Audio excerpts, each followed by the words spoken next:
Berjaga-jagalah senantiasa sambil berdoa. So bagaimana ciri-ciri orang di akhir zaman hidupnya? Lebih banyak dengar khotbah ke KKR atau lebih banyak berjaga-jaga, jaga hatimu dan doa.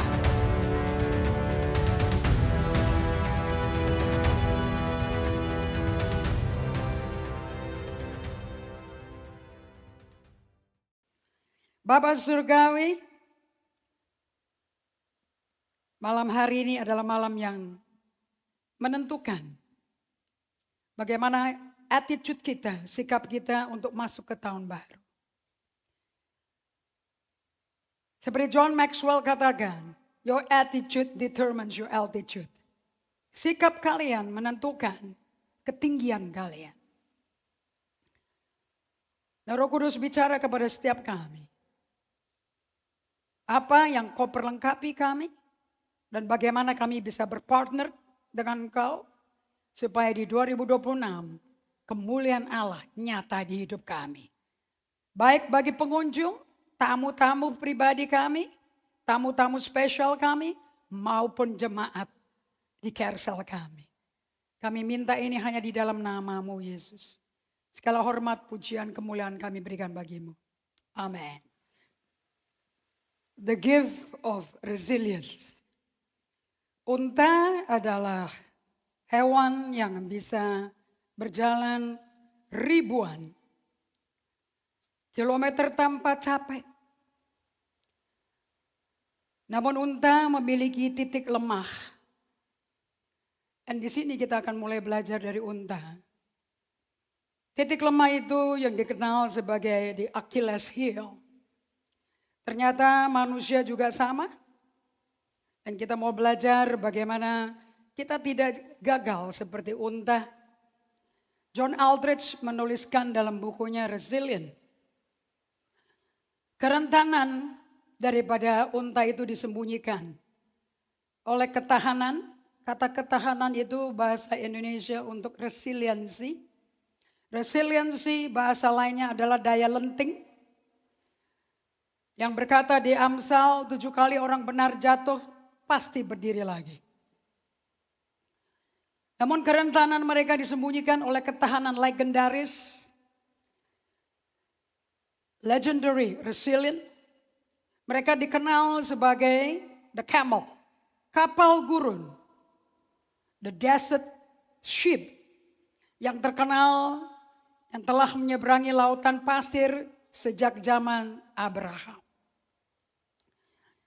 Bapak Surgawi, kami malam hari ini mau mendengar bagaimana kami memasuki 2026 dan meninggalkan 2025. Kami mempersiapkan diri kami Tuhan, karena situasi dunia sudah tidak sama lagi. Kondisi dunia tidak sama lagi. Perekonomian dunia pun tidak sama lagi. Kami tidak bisa anggap hidup sehari-hari sama dengan 22 tahun yang lalu. Saat gereja ini didirikan. Setiap tahun, setiap bulan, setiap hari, setiap minggu saat ini. Bencana alam ada di mana-mana. Aku minta agar Roh Kudus kau bicara pada setiap kami. Dan kita mau belajar dari the camel, the caramedri. Bagaimana mereka bisa hidup dengan resiliensi yang tinggi. Di tengah padang gurun. Di tempat di mana semua anak Tuhan akan dibawa oleh Roh Kudus untuk sengaja diuji dan dicobai oleh iblis. Dengan kunci satu yang membuat kita keluar dari padang gurun lebih kuat daripada waktu kita masuk. Karena Roh Kudus menyertai kita. Buat kami belajar dari tokoh-tokoh sukses di Alkitab. Karena Alkitab itu bukan buku untuk khotbah. Alkitab adalah panduan hidup kami. Buku manusia diciptakan. Buku manusia dicobai, diuji. Buku manusia diselamatkan, ditebus, diampuni. Dan buku manusia memulai perjalanan baru sebagai ciptaan baru. Bersama Yesus Kristus Tuhan penyelamat, penebus nyawa kita. Dan yang mengampuni kita. Menyelamatkan dan memberikan hidup baru karena dia bangkit dari mati pada hari ketiga. Roh Kudus buat kami memiliki semua apa yang Yesus sudah selesaikan. Sejak dia datang ke bumi 33 tahun lamanya di bumi untuk tunjukkan bagaimana hidup dengan resiliensi tinggi di tengah lingkungan yang buruk, mengerikan, membunuh, menghantui, menghancurkan, mengkhianati, tapi tetap bisa berdiri dengan wajah seperti gunung batu yang kuat dan selesaikan dengan deklarasi, aku lebih dari pemenang bersama Kristus yang menguatkan aku. Roh Kudus tuntun kami supaya tidak ada satu umatmu yang datang kemari. Apakah tamu, apakah jemaat yang sudah lama atau jemaat yang kembali lagi. Dan mereka pulang tidak sama lagi. Their life is with you God. Hidupan mereka adalah bersamamu Tuhan. Aku berikan pujian, kemuliaan hanya bagimu. Dalam nama Yesus. Amin. So saya memainkan pada kalian binatang yang memiliki resiliensi tinggi. Namanya camel atau onta. Ini adalah hewan yang bisa memulihkan nyawanya, jiwanya di kondisi situasi yang sangat turbulensi. Sangat banyak gejolak yang mengamuk. Karena kita hidup saat ini in no ordinary moment. Bagaimana kita hidup situasi di dunia saat ini tidak sama lagi. Onta memiliki yang namanya kelemahan tersembunyi atau bahasa Inggrisnya, idiomnya, kerennya ngomongnya Achilles heel. Achilles itu otot keting di bahasa ini. Onta itu memiliki resiliensi yang legendaris. Bisa berjalan berminggu-minggu tanpa air. Sambil membawa, kalian nanti lihat di video, dia bawa makanannya sendiri. Dia bawa rumputnya sendiri, dia bawa airnya sendiri. Kalau dia udah ketemu sumur, dia bisa nyedot sekali minum 40 galon. Dia membawa semua itu di cuaca dengan panas seperti api yang menggosongkan kulit. Sementara suku Tuareg, semuanya ini suku, mereka Muslim, mereka tinggal di Afrika di tengah. Mereka semua pakainya baju biru. Yang perempuan yang tidak pakai cadar, justru yang laki yang pakai. Ini suku yang dipimpin perempuan, matriarkal, bukan patriarkal. Melalui suku Tuareg dipelajari bahwa karena mereka penguasa padang gurun Sahara. Dipelajari bahwa onta-onta itu bisa berminggu-minggu hidup tanpa air. Dengan membawa beban yang berat, melewati padang gurun sementara penunggangnya udah mau mati kewalahan. Seperti yang tadi dikutip di atas, dikatakan di situ ada Wilford the Seeger made an impossible journey across the desolate empty quarter of Arabia dengan 4 orang suku Bedouin. Wilford pergi sepanjang musim dingin di punuknya daripada camel. Kalau Anda lihat punuknya camel itu ada 1 atau ada 2. Doesn't matter. Can be 1, can be 2. Ada 2 macam. And setiap punuk itu kalau gemuk kuat berarti gemuknya fatnya tinggi. Berarti dia punya suplai air sama makanan lebih dari cukup. So kapan kita seorang suku Tuareg atau penunggang daripada onta itu tahu ini onta fit untuk berjalan ribuan kilometer apa tidak dilihat dari punuknya.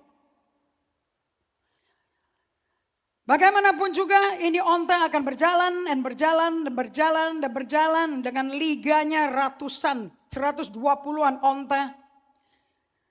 Dan mereka bisa berjalan puluhan ribu. Mereka bisa gak makan 40 hari. Manusia juga bisa gak makan 40 hari tapi gak bisa minum tiap 3 hari. Manusia butuh minum dalam 3 hari. Onta lebih dari itu. Hebatnya onta, orang gak pernah tahu kapan dia capek. Tapi ngerinya kelemahannya onta, setelah puluhan ribu kilometer dia berjalan dengan kuat sampai menunggangin penunggangnya, tiba-tiba bisa sujud di lututnya langsung mati. The same thing with human being. Now kita ngomong diri kita. Manusia pun juga memiliki Achilles heel atau kelemahan. Kita manusia bisa berjalan, lari terus, maju, kerja terus, melewati pandemi, krisis ekonomi, mengalami banyak kehilangan keluarga, tiba-tiba mati kena COVID. Kita tetap bangkit, kita jalan, kita beranjak, tapi tiba-tiba jiwa kita teriak dan berkata, I'm done, aku udah selesai. Itu slide yang putih itu, ada tulisan soul. I'm done, I don't want to do this anymore. Kalau Anda sudah sampai ngomong seperti itu, you burn out. Kamu udah burn out total. Burn out diterjemahkan oleh John Eldredge, kondisi jiwa yang penuh dengan kekecewaan kecil, puluhan tahun dikumpulin, dipendam, dikubur. Karena kita mesti GR kan, kita mesti jaim kan. Kita harus melihat pada orang Kristen itu kuat, orang Kristen itu tabah. Tuhan beserta kita. Tanpa sadar, semua kekecewaan dan kepahitan tersebut membuat sukacita Tuhan bocor. Dan sukacita Tuhan, Nehemia 8 ayat 11 berkata, sukacita Tuhan adalah kekuatan kita. Kekuatan kita bukan makanan. Kekuatan kita bukan suplemen. Kekuatan kita is the joy of the Lord. Saya mau dengar kata amin di sini. Ya, that's your itu bensinnya kalian. Kalau Anda sudah sampai titik ini, do not push your soul to that very point. Jangan, next slide. Jangan desak dirimu sampai titik di mana kamu nyerah. Kalau orang Amerika berkata, throw the towel, lempar tuh anduk. Apapun yang ada terjadi saat ini, suka gak suka akan mendesak kalian, mendesak jiwamu sampai titik di mana kalian nyerah. Kondisi Anda akan dibikin seperti itu. Tetapi melalui Injil Yesus Kristus yang kita akan tinjau, Matius 24, Matius 25 dan Lukas 21, Yesus ngajarin nasihat yang luar biasa. Yesus mengajarkan bahwa kita harus merestorasi cadangan supply kita untuk resiliensi ini tetap ada di tengah jiwa yang letih lesu beban berat karena situasi dunia akan semakin kacau.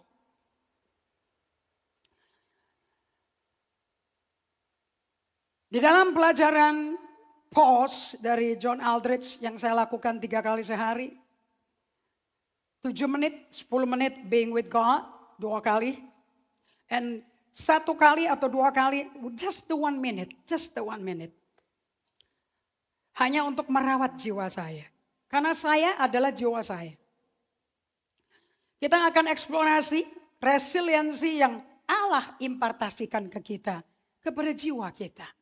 Kalau si onta pakai kekuatan fisik dia, kalau kita diimpartasi dari Tuhan. Bukankah luar biasa? God give us his resilient. Tuhan kasih kita resiliensinya dia. Oh yes.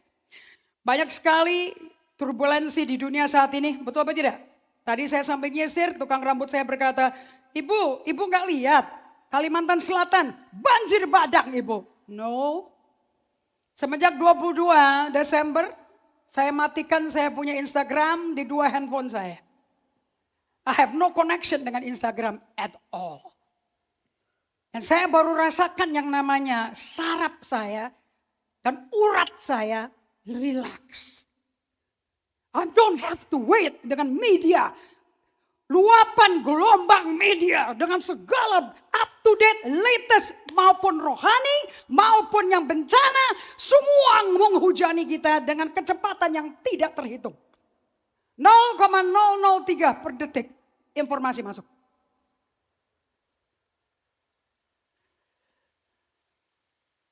But selama 5 hari I was enjoying myself. Saya bisa kedengaran Tuhan dan saya bisa bersama Tuhan. Jangan bilang semua pendeta itu dekat sama Tuhan. Jangan asumsi. Nobody can assume. Manusia normal tidak hidup berdasarkan asumsi. Manusia normal hidup berdasarkan determinasi, intensionalitas. Nothing is by assuming. Asumsi adalah nalar terendah. Orang gak usah mikir, langsung aja jalan kayak begitu. That's why you have broken relationship. Hubungan bayi rusak karena asumsinya begitu. Orang gak perlu ditanya, asumsi aja, udah biasa kayak begitu. Bencana hujan panjang dan lama, banjir bandang di Kalimantan Selatan, Kalimantan Barat, di mana tuh Kalimantan Selatan? Of course ini daerah hutan semua. Daerah mana itu? Banjarmasin? Banjarmasin, right? Aceh, Tapanuli, Sumatera Barat, Sibolga. Kita lihat kematian, kehilangan nyawa, hilang rumah, kelaparan, sakit hati, kehilangan teman, kehilangan keluarga. Di tengah-tengah itu semua kalau Anda berada bersama Tuhan, Anda masih bisa melihat the beauty and the goodness of God. Masih bisa lihat keindahan dan kebaikan Allah. Bahkan bisa melihat kasih Allah di tengah-tengah itu semua. Anda suka nggak suka, Anda mesti mengakui, Anda mesti terima the world is a stormy place. Dunia adalah tempat yang penuh badai. Kalau ada orang Kristen di sini berkata, ikut Tuhan nggak ada badai, kalian lagi mimpi buruk. Kalau kalian ikut Tuhan, kamu akan bangga ada badai di situ, because resiliensinya Tuhan akan keluar dan membuat Anda bertumbuh dewasa. So di jam ini ada tiga hal yang saya mau Anda catat. Kita tidak hidup lagi seperti zaman suku Tuareg. Tapi suku Tuaregnya masih kayak begini sampai hari ini. Mereka berkurang jumlahnya karena mereka melawan pemerintahan Tunisia. Dan mereka berperang masih pakai pedang. Sedangkan Tunisia pakai senjata mutakhir. Orang yang terkaya bisa jadi orang termiskin di suku Tuareg. Karena ditembak oleh sistem peperangan modern dari Tunisia. Di jam ini, saat ini di mana Anda duduk di sini. Hidup kalian udah gak sama lagi. Hidup kita udah gak sama lagi. We live a modern life. Kita ini hidup kehidupannya modern. Yes or no? Semua Anda tidak bawa buku Alkitab lagi. Semua Anda membawa gadget. So kalau khotbahnya gak menarik, gampang. Pindah ke Netflix. Pindah ke social media. Pindah, who is calling di telepon? Siapa yang barusan upload dia punya Instagram? Yes? Selama 30 tahun terakhir kita telah dilatih dengan memiliki jiwa manusia yang 100% memiliki hidup normal katanya. Apa itu hidup normal?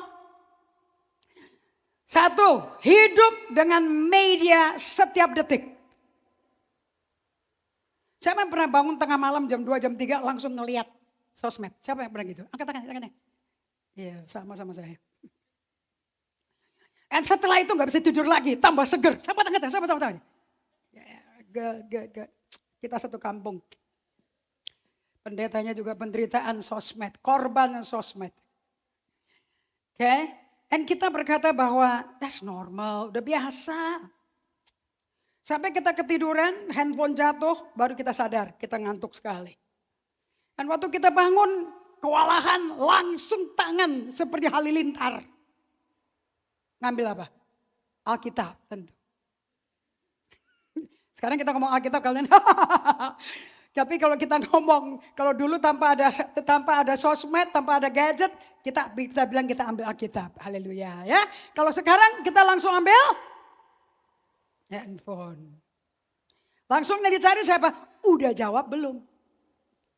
Email siapa yang belum dijawab? Kira-kira waktu pribadimu dengan Allah tersisihkan atau terutamakan? Kira-kira hidupmu di 2025 semakin penuh dengan kesuksesan atau depresi? Depresi. Ada yang susah ke WC? Ada yang sembelit? Ada yang susah tidur? Ada yang mesti minum obat tidur? Ada yang kerja gak bisa fokus? Ada yang kena maki-maki bos? Ada yang kuliah gak bisa cerahkan skripsi karena gak tahu apa yang mau diskripsiin. Makanya nyogok itu jalan keluarnya. Ada yang bikin bisnis gak pernah menghasilkan apa-apa. Because you left God. karena kau meninggalkan Tuhan.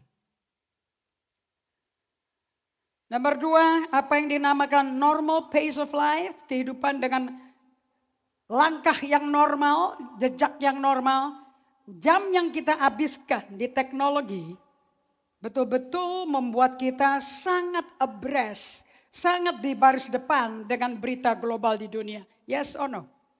Apakah ada orang Indonesia yang nggak tahu Charles Scott ditembak? Semua orang Indonesia tahu Charles Scott ditembak, right? Apakah tidak ada orang Kristen di Indonesia yang tahu bahwa Donald Trump dan istrinya taruh 51 pohon Natal di White House? Semua up to date. Urusan rumah tangga dari White House, Washington DC ada di rumah kita. Ada di mobil kita. Betul atau tidak?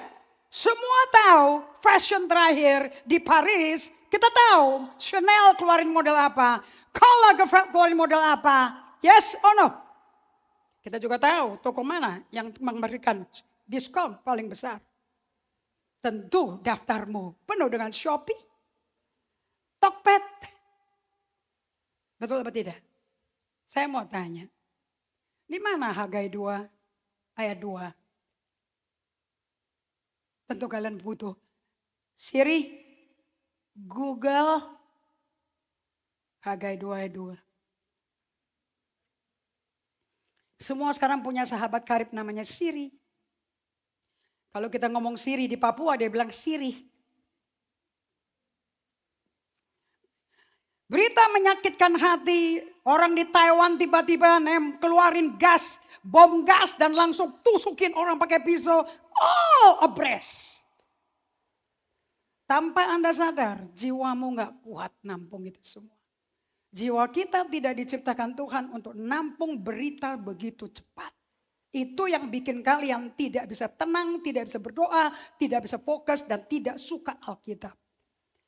Nomor 3, pandemi yang bergulir dari tahun selama 4 tahun. Pertengkaran, perselisihan dari negara ke negara, Rusia menyerang Ukraina, terjadi 8 perdamaian Donald Trump bikin antara kepala negara. Did you see that? Di pertemuan rapat G20. My goodness. Kamu tonton apaan aja di sosmed ya? Kamu gak tahu apa yang terjadi di dunia dengan pemerintahan dunia? Bagaimana dengan drakor-drakor? Apa drakor terakhir? Siapa bintang film drakor terakhir? Atau boyband terakhir siapa? Siapa boyband terakhir? Nobody knows. Tiba-tiba mukamu suci kayak lembaran kitab Wahyu. Apapun juga, kalau engkau melakukan ini semua, jiwamu akan bocor dari hadirat Allah. Yes, doa itu susah. Yes, baca Alkitab akan ngantuk. Karena jiwamu sudah kosong. So saya mengundang Anda semua malam hari ini bagaimana replenish those reserve. Bagaimana mengisi kembali cadangan-cadangan supaya hadirat Allah. Supaya kekuatan urapan Roh Kudus tidak bocor dari kalian. Karena Anda tidak bisa menghancurkan kuk belenggu setan dengan ilmu teologia. Dengan uang, dengan kekayaan dari kantormu. Dari investasi tokomu. Anda menghancurkan kuk belenggu iblis cuma dengan satu. The anointing, urapan. Dan urapan tidak bisa datang tanpa engkau bergaul intim setiap hari dengan sengaja dengan Roh Kudus. So kita harus membangun resiliensi untuk kita bisa dipulihkan, sukacita Tuhan bisa kembali dan mempersiapkan diri kita untuk masuk 2026. Amen. So Yesus tahu di waktu-waktu ini seperti ini, dia mempersiapkan penuh dengan kasih karunia, penuh dengan belas kasihan, dia sediakan nasihat. Katakan nasihat. Katakan Yesus adalah apa 5 peranan Yesus? Buka Yesaya 9 ayat 5. Maranatha. Makanya nyarinya kado. Nyari kado di bawah pohon terang. Ya terang pohonnya terang dikasih lampu. Right? Ini dikasih kado bu. Bayangin dikasih kado. Dan kadonya kosong dalamnya. Kardus bekas. Bungkus mahal dalamnya kosong. Anda mesti tahu kadonya kita adalah Yesus. Karena begitu besar kasih Allah pada dunia. Dia berikan anaknya yang tunggal. Barang siapa percaya tidak binasa, tapi terima hidup kekal. Amin. Oke, kita baca sama-sama. Sebab seorang anak telah lahir untuk kita. Ini lebih hebat daripada Sinterklas. Dia meninggalkan kealahannya. Dia tinggalkan statusnya. Untuk menjadi hamba dan menjadi dosa, menjadi manusia dan mati sebagai kutuk di kayu salib. Dan kayu salib bukan lambang Kristen ya. Kayu salib adalah hukuman tersadis dari pemerintah Romawi. Anda gak perlu pakai kalung salib. Anda salibkan dirimu tiap hari. Sangkal diri pikul salib tiap hari. Tidak perlu pakai kalung. Kan?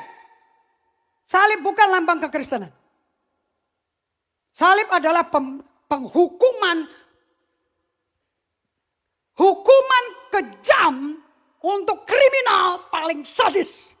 Dan Yesus mesti jadi kriminal paling sadis. Untuk apa yang dia tidak pernah perlu buat sama sekali. Anda mesti tahu sejarah. Kalau enggak Anda ngawur rohaninya. Sebab seorang anak telah lahir bagi kita. Seorang putra telah diberikan untuk kita. Lambang pemerintahan ada di atasnya. So ini bukan bayi biasa. Ini pemerintah ini. Ini raja ini. Lambang pemerintahan ada di atas bahunya. Namanya disebut orang. Penasehat ajaib.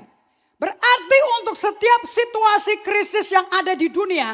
Dan akan ada di dunia. Dan kamu tidak akan diluputkan. Kita semua akan menghadapi krisis. Are you hearing me? Kristen ngawur, doktrin ngaco, gereja ngawur. Yang mengajarkan kalau Kristen kena masalah, kena penyakit harus sembuh. Harus insangmu sembuh. Tidak ada di Alkitab. Bahkan penyakit, masalah, penderitaan, krisis, konflik dipakai untuk merubah karakter kamu. Yang mati, yang dibawa ke surga bukan badanmu. Yang dibawa ke surga karaktermu. Tidak ada orang mau kawin sama badan yang bobrok dengan penyakitan kanker, HIV, AIDS, sakit kuning, sakit ginjal, sakit liver. Who wants to marry with a broken body? Tapi Yesus mau kawin dengan hati dan roh dan jiwa yang serupa dia. Putih seperti salju, tanpa dosa, tanpa cacat seperti Yesus. Untuk itu Anda mesti mengalami badai. Untuk itu Anda mesti mengalami bencana. Untuk itu Anda mesti mengalami aniaya. Untuk itu Anda akan mengalami krisis. Because crisis will transform you. Are you hearing me? Are you hearing me? So semua orang yang kena masalah nangis-nangis. Don't cry man. Go through it. Lewati. Jalani. Because you have one guarantee. Kamu punya satu jaminan. I will be with you. Aku besertamu. And who is that? Jesus. Kenapa kok dia selalu mesti menyertai kita? Karena dia bisa kasih nasihat. What to do di tengah krisis. What to do di tengah masalah. Saya jauh lebih kuat, saya jauh lebih breakthrough, saya lebih excited about life semenjak kena masalah. 8 tahun prosesnya berjalan. It was not a defeat, itu bukan kekalahan. It was a victory. Apa yang dibentuk? Resiliency. Daya lenting. Namanya bahasa Indonesianya ketahanan. Semua murid kita di Regality Academy, sekolah Regality, sekolah saya, diajarin nomor 1, you become a resilient student. Respectful, resilience. Itu ciri-ciri daripada IPC International Primary Curriculum dari London. Gak ada murid kita yang tidak resilience. Oke? Kalau sekolah bisa bikin murid resilience, how much more Tuhan mau kamu menjadi orang yang penuh dengan kegigihan, ketabahan, ketekunan, ketahanan yang tidak quit. Gak ada orang Kristen. Tidak ada murid Kristen quit. I quit on God, I quit on my marriage, aku quit dari gereja, gue quit sama Apostle Indri, gue nyerah sama Apostle Indri. I don't want to do anything to do with church. If you're a quitter, you're not a winner. Tidak ada pemenang, pecundang. Semakin kamu ditekan, semakin kamu dipres, like the camel, seperti onta, semakin kamu tahan. And how do you get kekuatan itu? Impartasi cuma satu, dari Roh Kudus. Makanya orang yang tidak hidup bergaul sama Tuhan, tiap hari nggak intentional datang ke Tuhan, intentional datang ke Alkitab, dan Tuhan tidak akan ngomong pakai gambaran-gambaran aneh-aneh. Tuhan ngomong melalui Alkitabnya. Sudah 66 buku dia ngomong, dia nggak akan tambahin, dia tidak akan kurangi. Siapa yang tambahin, siapa yang kurangi, kamu akan dapat tempat paling bawah atau dibuang ke neraka. Alkitab tidak bisa diubah. Alkitab is infallible. Tidak bisa salah. Kalau nggak ngerti, masuk ke kelas ayat. I'll be glad to teach you again. Anda bisa pertaruhkan nyawamu di Thus saith the Lord. Demikianlah firman Tuhan. Amen. So, Yesus memberikan counsel. Counsel, bahasa Inggrisnya the great counselor. Ngapain kamu ke counselor, psikiater, psikolog, padahal Yesusmu penasihat ajaib. Dokter kasih kamu resep Xanax, Valium, Mogadon. Karena gak bisa tidur. Jesus is the great counselor. Ini bukan counselor biasa loh. Great counselor. Ajaib penasihatnya. Allah yang perkasa, Bapa yang kekal, Prince of Peace. Apa yang dicari orang kalau bukan damai sejahtera? Serahkan segala kekhawatiranmu pada Dia dan ucap syukur. Dan kamu lakukan apa yang aku lakukan, kata Rasul Paulus, maka damai sejahtera Allah yang melampaui akal budi manusia akan memerintah di hatimu dan kepalamu. Apapun yang duit nggak bisa kasih, Yesus kasih. Nggak ada orang tambah kaya tambah damai hidupnya, nggak ada. Itu nggak ada di kamus kekayaan. So, Yesus memberikan nasihat yang baik sekali untuk kita bisa hidup di tengah bencana, dunia yang penuh badai, ekonomi yang akan semakin susah. Untuk kalian bisa tahu bagaimana hidup di akhir zaman ini bersama Tuhan, kamu akan diajak sama Tuhan untuk membaca Lukas 21, kemudian kita akan masuk ke Matius 25. Di Lukas 21, Yesus memberikan ilustrasi. Setelah dia berbicara satu zaman tentang apa yang akan terjadi di akhir zaman di Matius 24. Dan di Lukas 21 kita buka ke ayat 29 sampai 30. Lalu Yesus mengatakan perumpamaan ini kepada mereka. Perhatikanlah pohon ara atau pohon apa aja. Apabila kamu melihat pohon-pohon itu sudah bertunas, kamu tahu dengan sendirinya bahwa musim panas sudah dekat. Demikian juga kamu akan melihat hal-hal itu terjadi, ketahuilah bahwa kerajaan Allah sudah dekat. Dan aku berkata kepadamu, sesungguhnya angkatan ini tidak akan berlalu sebelum semuanya ini terjadi. Ayat 33, langit dan bumi akan berlalu, tapi perkataanku tidak akan berlalu. Jadi pegangan kita apa? Khotbah pendeta yang menarik dan lucu atau firman-Nya Tuhan. Makanya jangan andalkan imanmu pada pendeta. Pendeta cuma manusia. Oke, itu gelar hanya untuk fungsionalnya dia. Untuk peran. Sama kayak dokter ahli bedah, dokter gigi. Itu manusia yang peranannya memelihara gigi. Yang peranannya memelihara tulang atau internis atau liver atau jantung atau paru-paru atau ginjal, but he is a human. Kalau di rumah sakit di jam praktek dia pakai gelar dokter. Kalau udah di rumah dia suami atau papi, betul betul tidak? Right? Same thing with me. Kalau saya pulang saya anaknya Oma Kora, saya adiknya Herman Gotama. Saya nggak pakai gelar, pakai topi pendeta saya. Are you hearing me? Di ayat 34, this is a very interesting scripture. Karena akhir zaman sudah dekat, karena kerajaan Allah sudah dekat, jaga dirimu supaya hatimu jangan syarat. Syarat saya lihat di kamus, don't let your heart be weighed down. Jangan mengizinkan hati kamu terbeban, membawa beban berat. Udah putus asa, udah gak kuat. Jangan sampai syarat hatimu. Bukan dompetmu, bukan pernikahanmu, hatimu. Kalau hatimu syarat, pernikahanmu syarat. Kalau hatimu syarat, bisnismu syarat.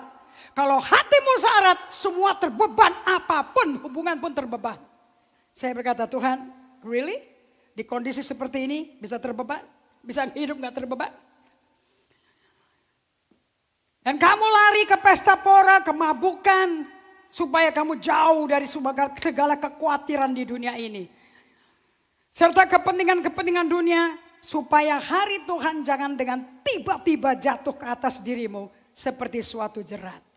So saya mau kasih tahu pada kalian, timing kita, game pointnya kita, gongnya kita tuh apa? Kedatangan Tuhan atau ekonomi membaik? Apakah Yesus pasti datang? 100%. Anda mau tahu kapan cepatnya, lambatnya Yesus datang? Oh gampang. Petrus jelaskan, Yesus jelaskan. Kalau bukan karena orang pilihannya Tuhan, dia tidak percepat kedatangannya. Surat Petrus berkata, semakin kita hidup kudus, semakin dimurnikan, semakin cepat Tuhan datang. So kalau Anda sedang lagi mengalami krisis, Anda sedang dimurnikan Tuhan.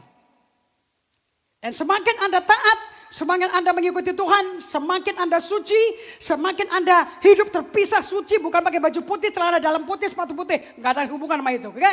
Buang-buang duit kalian. Beli Rinso, beli Baiklin mahal tuh, tetap kuning bajumu. Kudus artinya kamu hidup terpisah hanya buat Allah. Jaga dirimu di akhir zaman ini supaya hatimu jangan syarat oleh pesta pora, karena beratnya beban, karena banyaknya masalah larinya ke pesta-pesta, ya dong. Dan kemabukan, bukankah tanda akhir zaman seperti zaman Nuh? Kawin dan pesta makan makanan semua. Bisnis apa yang paling kaya di Indonesia saat ini? Wedding organizer, event organizer. Kepentingan-kepentingan duniawi supaya hari Tuhan jangan tiba-tiba jatuh ke atasmu seperti jerat. Sebab itu semua akan menimpa semua penduduk bumi. So kedatangan Yesus bisa menggembirakan atau menakutkan. Ini depends sekali ngapain saat ini. Mulai malam ini. Ayat 35-36. Berjaga-jagalah senantiasa sambil berdoa. So Yesus mengatakan bahwa dunia akan semakin berat. Kehidupan penghiburan, restoran, makan-makan, sosialita, pesta pora akan semakin meningkat. Restoran semakin laku. Berjaga-jagalah senantiasa sambil berdoa. So bagaimana ciri-ciri orang di akhir zaman hidupnya? Lebih banyak dengar khotbah ke KKR atau lebih banyak berjaga-jaga, jaga hatimu dan doa. Hubungan dengan Tuhan atau hubungan dengan KKR? Dan ciri-ciri kalau engkau siap menghadapi akhir zaman. Supaya kamu beroleh kekuatan. Katakan, supaya saya beroleh kekuatan. Berjaga-jaga sambil berdoa. Ayat 36. Supaya kamu beroleh kekuatan. Kamu tulis di kertasmu. Tulis di Alkitabmu. Kata kekuatan. Kekuatan dari bahasa Yunani katuskuo. Katuskuo. Tulisnya K-A-T-I-S-C-H-U-O. Katuskuo. Artinya katuskuo adalah to prevail, to overcome, to win. Untuk menguasai, untuk menaklukkan, untuk menang. Ini adalah kekuatan berkemenangan. Kata katus kuo, bacanya katus kuo, tulisnya katis kuo. Ini bahasa Yunani, cuman dipakai 2 kali di Alkitab. Yang kedua ditulis di Matius 16 ayat 18. Di mana Yesus berkata, dan aku pun berkata kepadamu, engkau adalah Petrus, bukan Simon bin Yunus. Dan di atas batu karang ini, aku akan mendirikan jemaatku dan katusku. Dengan resiliensi, ketahanan, alam maut tidak bisa menguasai kamu. Karena katusku itu.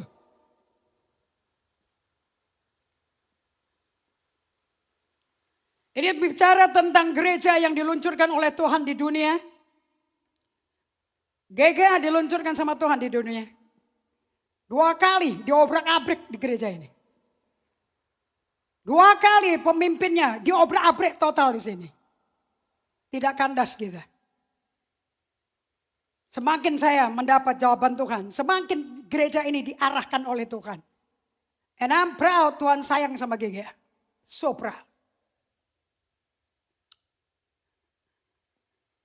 Dikatakan bahwa kerajaan Allah akan datang melalui umatnya. Umatnya di dunia sesuai Yohanes 17 ayat 20-21. Dan Allah mau tidak akan ngalahkan umatnya.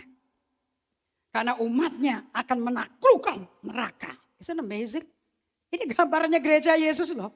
Anda ngerti gak sih siapa kamu? This is identitas kita loh. Tubuh Kristus akan katus quo. Berarti gereja harus punya overcoming strength.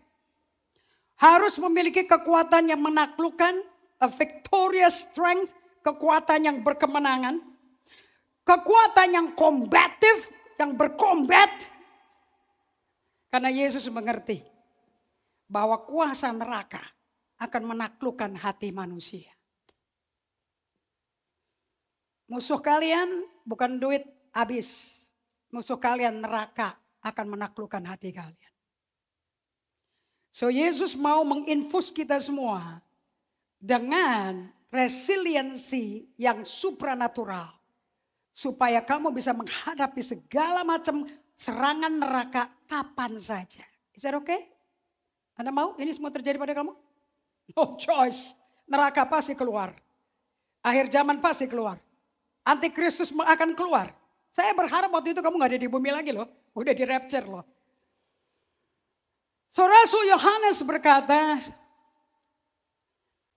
pada waktu kamu ngomong tentang resiliensi, ketahanan, ketabahan, ketekunan yang tidak nyerah.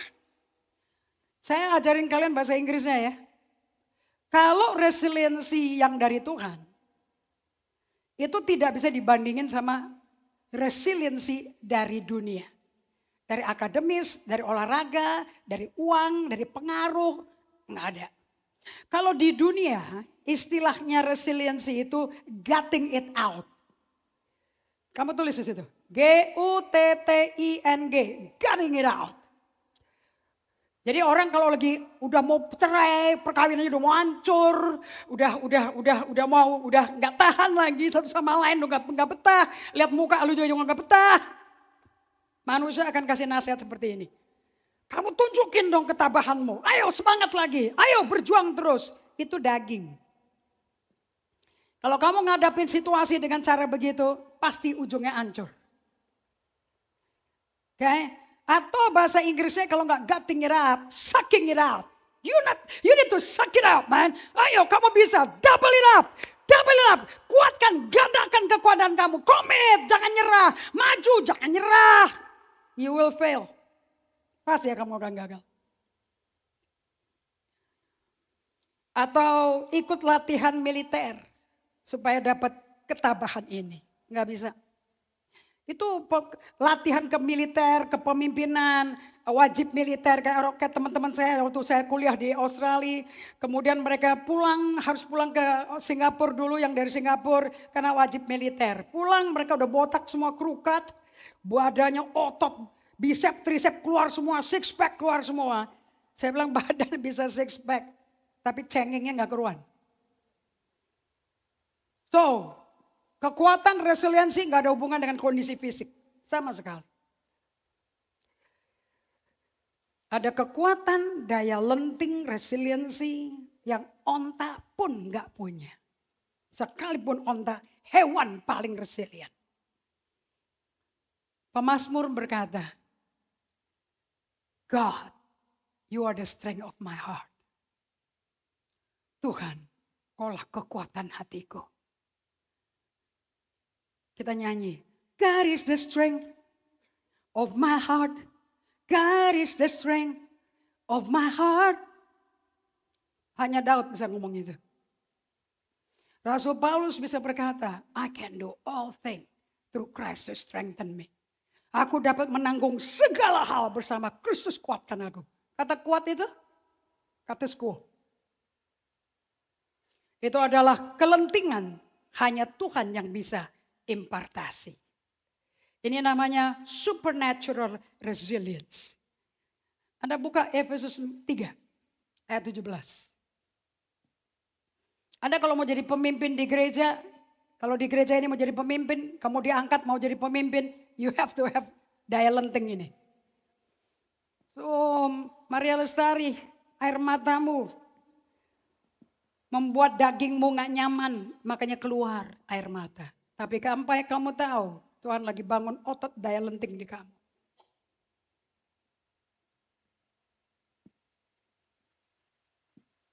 Kamu gak tahu apa yang Tuhan sediakan di depan kamu.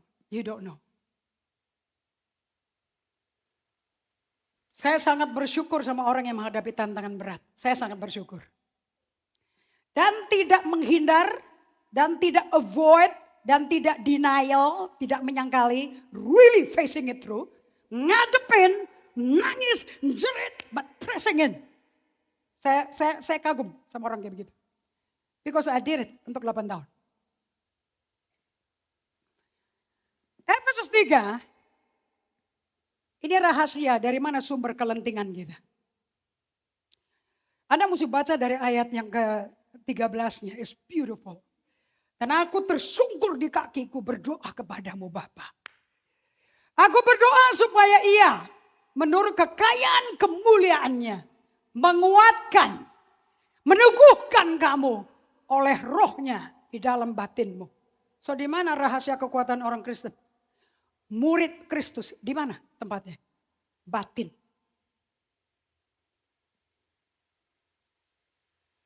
Saya 10 tahun ya di Sulawesi Utara ya.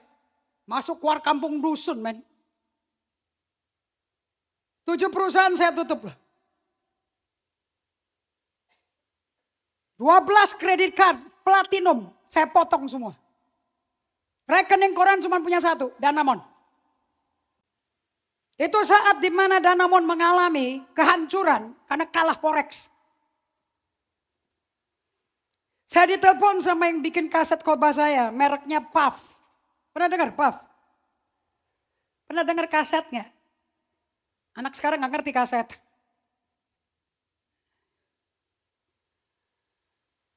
Saya cuma dikirimin 5% royalty dari semua kaset yang saya khotbahin, yang dia jual. 5%. Dan saya latar belakang pendidikan luar negeri. Saya bukan anak keluarga melarat. Orang tua saya menghidupi kita kelas middle class up. Saya nggak tahu apa itu miskin. Saya nggak tahu apa melarat. Saya cuma tahu nyetir mobil namanya Behold My Word. Kamu tahu mobil apa itu? BMW. Saya cuma tahu mobil mereknya Mercedes, tahu?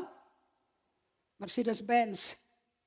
Saya nggak tahu pakai apa itu namanya itu? Angkot. Saya nggak ngerti, seumur hidup saya nggak pernah naik mobil kayak begitu. I was not raised like that. Tapi 7 perusahaan saya tinggalkan untuk satu laki-laki namanya Yesus. Dan saya masuk ke Sulawesi Utara dari Kalimantan Balikpapan. Naik kapal kayu, masuk ke suku Dayak, diundang ke Manado, pindah ke Manado, sampai ke naik kapal kayu, kapal yang isinya kopra, ayam kampung, makan ikan bakar tude yang dipanggang pas di depan pintu WC. Dan kalau kamu masuk ke WC, tinggal nyemplung ke laut atau kau buang air kecil. Pilihannya cuma di situ. Dan saya khotbah di kapal itu, makanya saya dapat kamarnya kapten. Kalau nggak khotbah, nggak dihormati. So mesti bisa khotbah. Supaya dapat kamar kapten. Sehingga bisa makan mie. What do you call it? Itu mie instan yang di cup itu. Apa cup mie? Pop mie itu. Makanan kalian itu. I don't eat those things. But I have the joy of the Lord. Saya senang sekali duduk di dek kapal. Pakai bermuda short saya. Pakai baju kemeja saya. And looking into the stars. So clean tanpa ada polusi sama sekali. Saya bisa hitung and my tears rolling. Mengingat Abraham disuruh hitung Kejadian 15, hitung bintang di langit. Bahwa kau akan punya keturunan seperti itu. Saya putus hubungan, saya tidak bisa telepon orang tua saya, minta uang dikirim sama sekali. Never one time. Tidak pernah 1 sen pun aku ngemis atau fundraising di Sangirta Laut. Atau di Sulawesi Utara. Instead saya selalu memberi, saya selalu memberi, saya selalu memberi. Bagaimana saya bisa bertahan hari ini? Because I give. Kerajaan surga tidak dibangun dengan hoarding, nampung, kumpulin semua kekayaan biar orang hebat, biar aku bisa memberi. God doesn't need your help.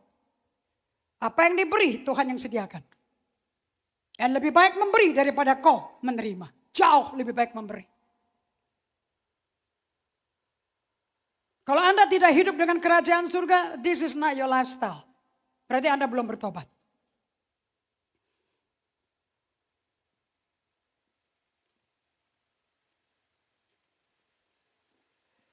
Aku berdoa agar kau menurut kekayaan kemuliaanmu, kau dikuatkan, diteguhkan di batinmu oleh Roh Kudus.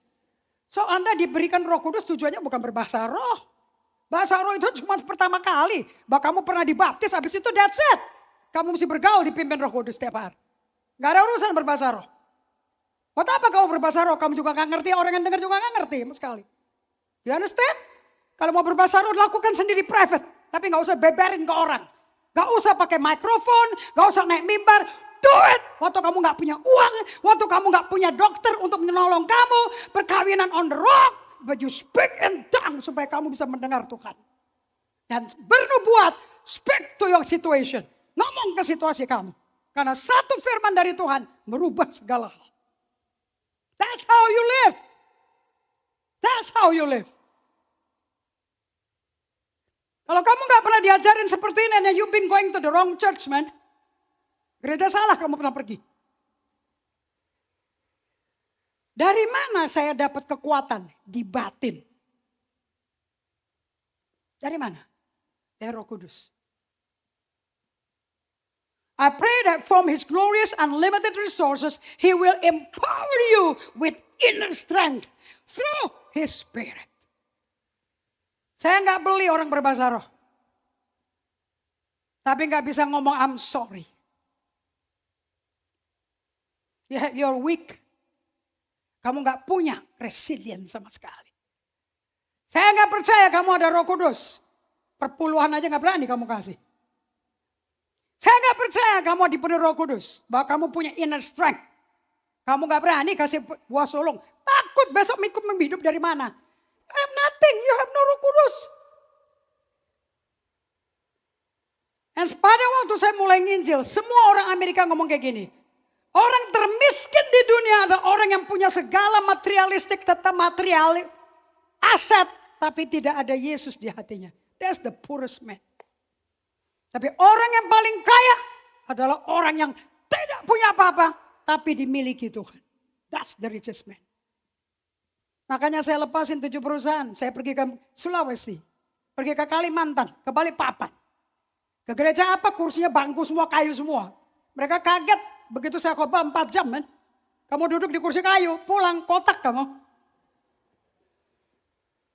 Unfortunately, setan kau kalah. Gak ada badan yang kotak, tapi hati yang remuk. Makanya terus diundang ke Balikpapan. Tidak pernah saya tidak terbang ke sana. Always fly Garuda. Tidak pernah pulang dari Sulawesi tidak naik Garuda. Tuhan piara saya. Karena saya melayani Tuhan bukan melayani orang. So di Matius 25 kita ada di zaman di Matius 25 saat ini. Let's open Matius 25 ayat 1 sampai 10. Ini adalah pengajaran Yesus, pesan Yesus yang sangat penting. Ini perumpamaan yang mutlak penting. Dan ini sangat kritis di momen seperti ini. Kalau Anda nggak ngerti, sekarang kita di tengah-tengah Matius 25. Apa judulnya? 10 gadis. Katakan pada kiri kanannya, gadis. Anda tahu bedanya gadis sama bukan gadis? Kalau gadis masih ada himen. Belum pernah melakukan penetrasi seks sama sekali. So ini bukan orang Kristen ngawur loh ini. Ini Kristen yang serius. Yang hidup kudus, yang hidup terpisah, tidak ada nilai dunia sama sekali dalam hidup mereka. Gak ada takut hilang uang, takut nanti kalau gak punya uang bagaimana. Gak ada. Mereka siap untuk mati martir. Tapi sayangnya 5 bodoh dan 5 bijaksana. Malam hari ini kalian menentukan kamu yang mana. But ini diberikan supaya kita dikasih sama Tuhan nasihat. Dengan penuh belas kasihan Tuhan kasih ini kepada kita. Supaya kita ikutin nasihatnya Tuhan. Karena Yesus adalah penasihat ajaib kita, yes. Nah ini terjadi, ini diberikan pada waktu setelah Matius 24 itu dibagikan. Mari kita buka ke Matius 24 lebih dahulu. Ayat yang ketiga. Judul temanya di situ Sign of the End of the Age. Tanda akhir zaman. Anda tahu kita lagi di awal akhir zaman? You know that? Anda mau tahu banjir bandang bukan saja di Kalimantan Selatan, Kalimantan Barat, Aceh, Padang. Tetapi di seluruh Amerika Serikat, Seattle, Washington State hancur karena banjir bandang. Amerika banjir bandang, Israel banjir bandang, everywhere banjir bandang. I wonder, kenapa ciptaan sampai rusak kayak begini. Ketika Yesus duduk di atas bukit Zaitun, datanglah murid-muridnya kepadanya untuk bercakap-cakap sendirian dengan dia. Anda perlu punya waktu sendirian sama dia, ngobrol sama dia. Kalau ngobrol sama Tuhan gak usah haleluya, haleluya, haleluya. Itu artinya gak tahu mau ngomong apa. Makanya gak kelar-kelar haleluya. Orang udah lapar, doanya haleluya, haleluya. Udah cepetan gue lapar. Nangkep gak ini? Habis ngomong haleluya, haleluya. Hei Ramayana makan, udah lama lagi tuh kelar-kelar tuh. You understand that? Itu orang yang gak punya hubungan sama Tuhan. So Anda mau tahu orang teman kamu itu punya hubungan sama Tuhan? Oh gampang sekali. Suruh dia doa makan. Nomor 2, suruh dia doa syafaat. Kalau dia kabur saya bilang you have no relationship with God. You're not my friend. Kalian tidak perlu populer di gereja. Kamu perlu benar di gereja. Are you hearing me? Jangan cari teman, jangan disukai semua orang. That's not the calling. Bukan itu panggilan Tuhan. Kata mereka, katakanlah kepada kami, bila manakah itu akan terjadi? Apakah tanda kedatanganmu? Apakah tanda kesudahan dunia? Berarti muridnya tahu kan, dia akan balik kan? Berarti dia tahu Yesus akan pulang kan? Habis pulang balik lagi kan? Dan jawab Yesus kepada mereka, waspadalah. Supaya jangan ada orang menyesatkan kamu. Jadi tanda-tanda akhir zaman banyak pengajaran di gereja, pengajaran apa? Anda mau tahu pengajaran sesat dari mana? Dari orang dalam sendiri. Gak usah impor dari luar, justru dari dalam sendiri. Serigala berbulu domba ada di dalam. Guru palsu ada di dalam. Jangan pikir saya akan diimpor dari luar, gak usah. Justru dari dalam. Sebab banyak orang akan datang memakai namaku. Dan berkata, akulah Mesias, dan mereka akan menyesatkan banyak orang. Kamu, dan saya mau tanya, kira-kira yang disesatin siapa? Yang disesatin siapa? Yang udah aktif di gereja, yang udah ngaku bertobat, yang surat baptisan selamnya 10. Semua pendeta dia minta baptisan selam ke sungai Yordan 5 kali baptisan selam di sungai Yordan. Halo? Siapa yang disesatin? Ya kamu dong. Ngapain nyesatin sama orang sesat? Orang sesat udah sesat ngapain disesatin? Iblis itu lebih pintar loh dari orang Kristen loh. Dia tahu miliknya dia kok. So kalau Anda berkata Anda suci haleluya, ya itu target pertama untuk disesatin. Tapi gak usah takut dong. Karena kamu punya kekuatan resilient dari Roh Kudus dalam batinmu, betul betul tidak? Takut apa? Orang setan dalam nama Yesus ditengking hilang kok, gemeter kok. Dengar nama Yesus gemeter kok. Yang gak gemeter kan kamu kan. Karena kamu gak kenal Tuhan. Gemeter apa? Dulu saya nyanyi orang Manado itu kalau nyanyi pujian tuh kayak barisan tentara 1945 atau kayak bangkit serukan nama Yesus kita buat iblis toto fore. Oh keren pakai bahasa Portugis men. Tapi banyak yang diresetkan kesetanan. Justru yang kesetanan di sana. Anda lihat semua pulau Kristen hancur nggak hari ini? Lihat aniaya paling berat nggak di mereka? Harus penghakiman mulai di rumah Tuhan.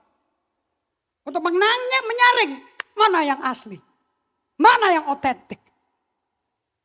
Agama gak nyelamatin. Yesus menyelamatkan. Anda gak punya hubungan sama Yesus, how can you be safe? Ayat 6. Kamu akan mendengar deru perang. Kabar-kabar tentang perang. Ngomong sama kiri kanannya, udah. Tiap hari. Sosmed juga penuh sama ini. Betul apa tidak? Namun, apa nasihat Yesus? Berawas-awaslah. Jangan kamu gelisah. Kena masalah, ekonomi hancur. Kalian punya bisnis garment, masuk dari China, jauh lebih murah, garmentmu hancur. Jangan khawatir. Itu ciri-cirinya murid Kristus. Waspada, jangan kamu gelisah. Karena aku besertamu, kamu ngapain mesti gelisah? Sebab semuanya itu harus terjadi. Perang akan terjadi. Embargo akan terjadi. Kuota garment akan terjadi. Tapi itu belum kesudahannya kok. Sebab bangsa akan membangkit melawan bangsa. Kerajaan melawan kerajaan. Akan ada kelaparan, gempa bumi di berbagai tempat. Ngomong kiri kanannya, sedang. So kalian tahu kamu lagi hidup di Matius 24? You are in the midst. Kamu adalah orang yang dinubuatin. Zaman Yesus nubuat ini sebelum dia ke kayu salib. Dia ngomong ke muridnya gak bisa bayangin. Gak taunya zaman kita terjadinya. Isn't it amazing ada buku yang bicara tentang hidup kita sekarang? Amazing buat saya. Bahwa saya gak blank. Saya tahu saya lagi hidup di masa ini. Dan saya tahu saya lagi dikasih nasihat. Bagaimana caranya waktu menghadapi berita di depan kita. Perang ada di depan kita. Aku bisa tidak gelisah. Itu ciri-ciri murid Kristus. Dan pada waktu itu kamu akan diserahkan supaya disiksa. Kamu akan dibunuh. Akan dibenci semua bangsa karena namaku. Berarti orang yang resilient batinnya, hatinya. Tidak malu akan Injil Yesus, tidak malu akan nama Yesus, dan tidak takut disiksa. Mulai baca buku Fox Martyr Book. Bagaimana Stefanus dirajam batu. Dan darahnya keluar sebagai susu. Bagaimana Rasul Paulus menjadi mangsa daripada singa lapar permainannya Kaisar Maximilian. Dan dicabik-cabik dimakan, keluarnya susu. Gak kerasa sakit sama sekali. Itu cara orang benar hidup. Kayak kalau di gereja saya pegel kupingnya. Yang diomongin kepahitan, tertolak. Aku ditegur, aku sakit hati. Aku nggak bayar per bulan, gue ditegur. Dia nggak ada perasaan. Saya capek dengan kayak gitu. Itu bukan ujian. Itu bayi itu. Gak cocok untuk kamu hadapi ini, belum cocok. Banyak orang akan murtad. So berarti ini surat hanya buat gereja kan? Yang di luar gak akan dia kasih dengar berita ini. Ini hanya yang ada yang mengatakan haleluya dalam nama Yesus, kusir setan dalam nama Yesus, kaku para kakak dalam nama Yesus. Nah, itu yang akan mengalami ini. Dan banyak orang akan murtad. Mereka akan saling menyerahkan, saling mengkhianati, dan saling membenci. Banyak nabi palsu akan muncul dan menyesatkan banyak orang. Ayat 12, katakan sama-sama. Ciri-ciri gereja akhir zaman. 2, 3. Dan karena makin bertambahnya kedurhakaan. Yang durhaka siapa? Orang Kristennya apa yang di luar? Justru yang di dalam. Lanjut. Maka kasih kebanyakan orang akan menjadi. Jadi gereja semakin melimpah kasih Allahnya atau semakin dingin? Anda mau tahu? Anda ada di gereja yang benar apa enggak? Kalau kasihmu. Kasih Allah hukum pertama dan kedua dari Tuhan. Cintailah Tuhan Allahmu dengan segenap hatimu, jiwamu, kekuatanmu, pikiranmu. Itu hukum utama yang pertama. Dan hukum yang kedua sama sepenting hukum pertama. Kasihlah sesamamu seperti engkau mencintai dirimu. Kalau kamu gak hidup dari dua hukum ini, kamu bukan murid Kristus. Hari ini pun udah murtad. Hari ini. Dan seluruh 66 buku Yesus ringkaskan. Cuman isinya dua hukum. Seluruh Children Church GGA temanya bertahun-tahun. Love God, love people. Dan nanti setiap gurunya akan diuji sama Tuhan. There's no love God, there's no love people.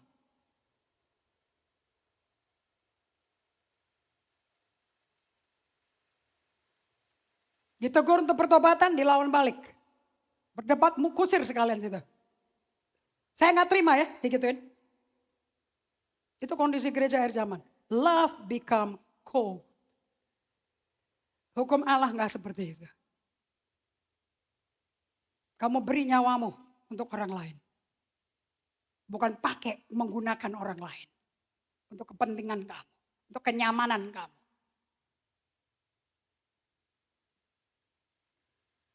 Tetapi ayat 13. Kita lihat resiliensi. Tetapi orang yang bertahan sampai pada kesudahannya akan selamat. Dan Injil kerajaan akan diberitakan di seluruh dunia menjadi kesaksian bagi semua bangsa. Sesudah itu baru tibalah kesudahannya. Sangkakala berbunyi, langit digulung kayak kain, muncul malaikat dan Yesus turun ke bumi. Dan gerejanya akan diangkat nomor 1. Saya mau tanya, orang yang bertahan sampai kesudahannya akan selamat? So saya mau tanya, itu kalau udah lahir baru bisa gak selamat dong?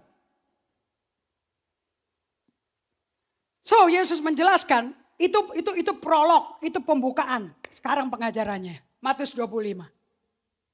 The parable of the 10 virgins atau the parable of the 10 bridesmaids. Yesus bridegroom, gerejanya bridesmaid. Pada waktu itu hal kerajaan surga seumpama 10 gadis yang mengambil pelitanya dan pergi menyongsong mempelai laki-laki. Ini loh tujuannya kamu jadi pengikut Kristus buat ini. Hanya buat momen ini. Bukan buat bangun gedung. Bukan buat bernubuat, berbahasa roh. Nubuat tidak akan sempurna karena yang dinubuatin akan datang secara fisik. Pengetahuan tidak akan sempurna karena Yesus akan datang menjelaskan siapa dia bagi kalian. So Anda yang banyak karunia-karunia Roh Kudus, udah deh jangan jualan, jangan bikin bisnis dengan karuniamu. Anda bisa dapat duit loh nubuatin orang. Anda bisa dapat duit loh, dapat penglihatan, doain orang.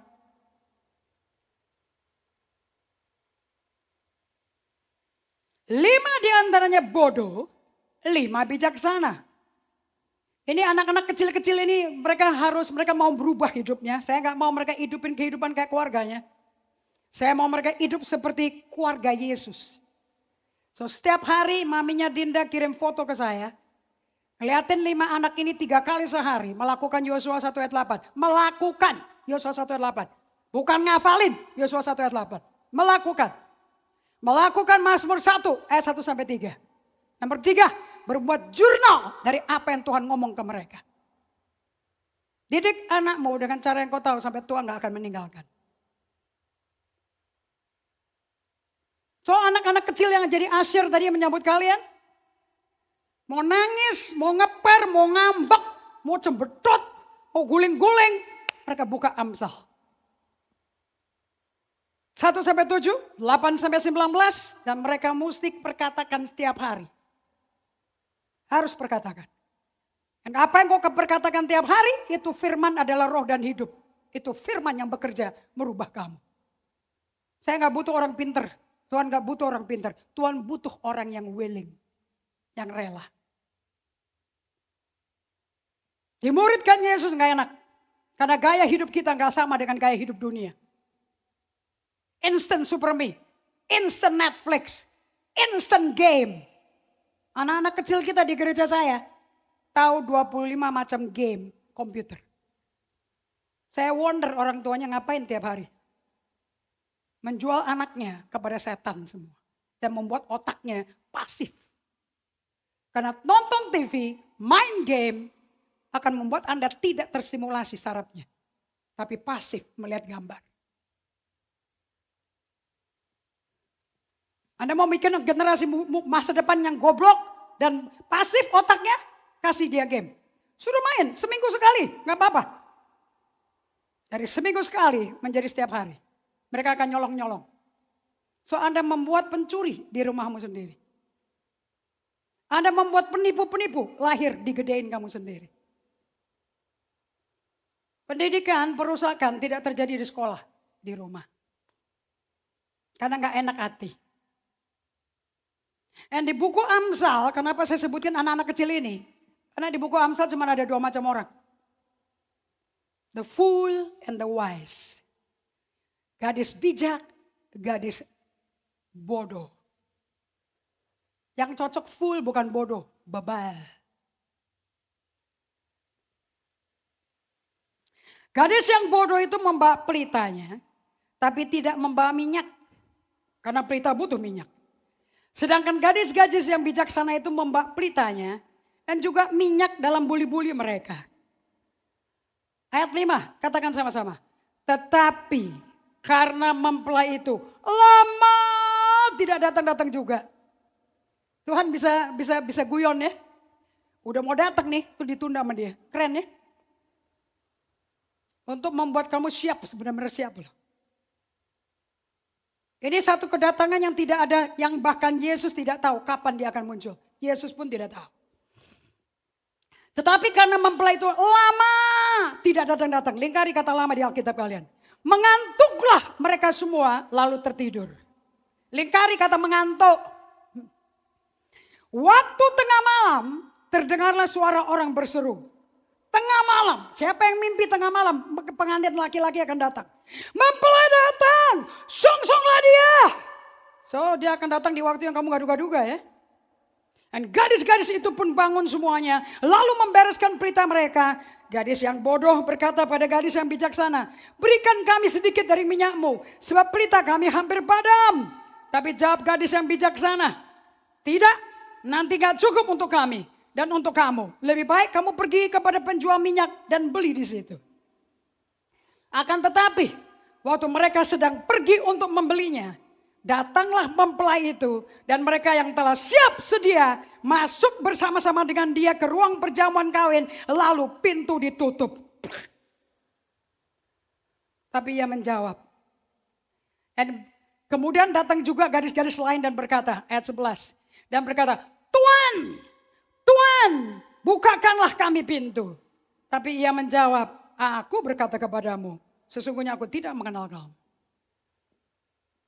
Apakah kehadiranmu tiap minggu ke gereja, tiap seminggu sekali kalau lagi kepingin ke Kersel, datang ke kelas pemuritan dari apostle, itu bikin kamu bisa siap untuk kedatangan Yesus? No, it won't. Saya akan kasih kuncinya pada kalian. Tetapi ia menjawab, aku berkata kepadamu, aku gak kenal kamu. Ouch! Ini gadis meyakin mereka kenal Yesus, mempelai laki berkata, aku gak kenal kamu. Wow! So nasihat Yesus apa? So kamu bisa menjadi orang yang bebal dan kamu gak dikenal sama mempelai laki-laki.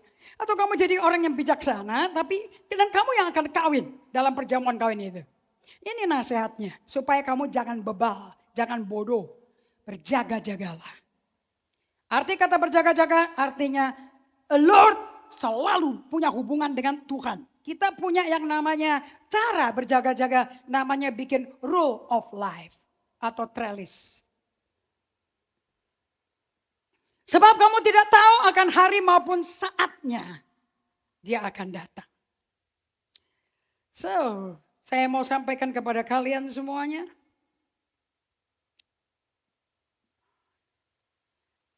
Kira-kira di gereja saat ini sedang mengalami Matius 24 atau Matius 25? What's the problem sama gereja? Apakah semua umatnya suka berdoa, suka berjaga-jaga atau malas berdoa? Kita punya alat senjata komplit di sini. Ini buku-buku untuk berdoa. All this. Bagaimana menjadi emosi yang sehat bagi sebagai murid dan dewasa rohani berbuah roh kasih. Bagaimana menjadi orang pemimpin yang emosinya sehat dewasa rohani. Bagaimana menjadi murid si pendetanya dulu. Gembalanya dulu. Dan tanda pertama seorang murid. Selalu be with Jesus before you do for Jesus. Selalu berada bersama Yesus sebelum kau lakukan untuk Yesus. Sebelum saya khotbah, sebelum saya bikin khotbah, I have to be with Jesus. Tadi pagi saya lompat, badan saya jam 3 pagi. I thought it was 5 o'clock, jam 3 pagi. Alarm baru bunyi jam 5.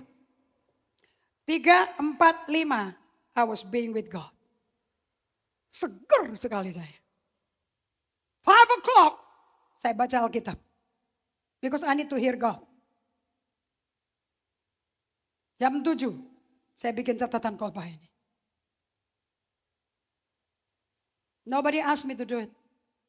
Saya lapar dan haus akan Tuhan. Anda mau tahu termometer orang yang sehat rohani? Lapar dan haus dan rindu akan Tuhan. Daud bernyanyi, jiwaku merindukanmu. Jiwaku seperti tanah kering yang tak berair. Itu laki loh tuh. Bukan perempuan. Romansa di Alkitab itu laki-laki semua kepada Tuhan. Hubungannya romantik sama Tuhan. So kita sekarang ada di masa 10 gadis itu. Yang mengambil lampunya dan pergi mau menyambut mempelai laki-lakinya. 5 bebal, 5 bijaksana. Bapak Ibu, ini agak pelik nih dijelasinnya. Semua pendeta berkata bahwa oil itu, minyak itu tuh Roh Kudus, hadirat Allah. Saya belum pernah lihat ada orang bisa beli Roh Kudus pakai uang. Di Kisah Rasul 8, Simon tukang sihir melihat Petrus tumpang tangan orang dipenuhi Roh Kudus. Dan Simon orang tukang sihir di Kisah Rasul 8 yang baru terima Yesus berkata, nih, gue kasih uang, aku minta kuasa itu. Kalau aku tumpang tangan orang jatuh. Dan langsung Petrus jawabannya mantap sekali. Nyak kok iblis. Kalian berkata saya kalau khotbah keras, kamu dengerin Roh Kudus kalau khotbah. Kamu bisa langsung dibilang nyak lo iblis lo. Itu kebenaran. Jemaat yang tersinggung. Banyak sekali. Saya berdoa suatu hari kau dengar Tuhan langsung ngomong, nyak kau iblis. Alkitab mesti dikenapi. Gak bisa dikurangin, gak bisa ditambahin.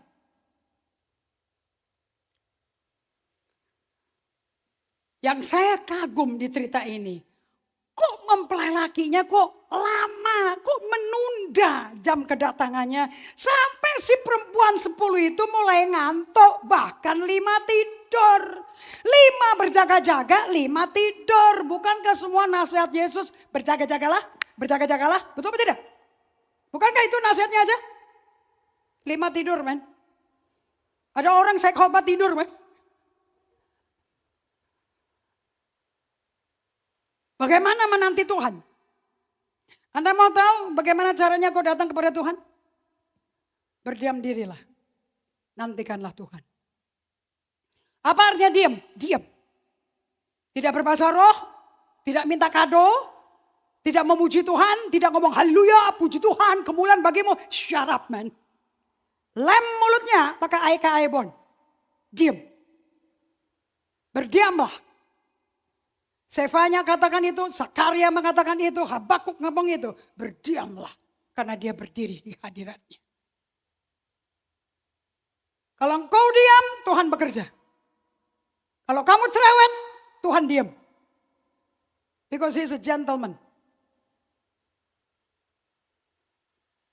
Dia gak butuh kamu.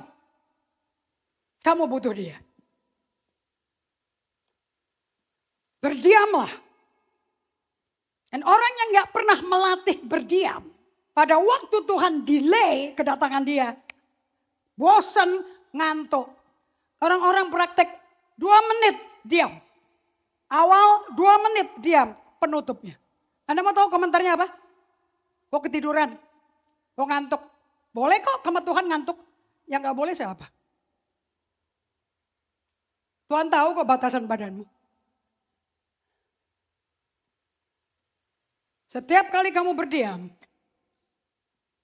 kamu lagi isi minyak itu di dalam tubuhmu.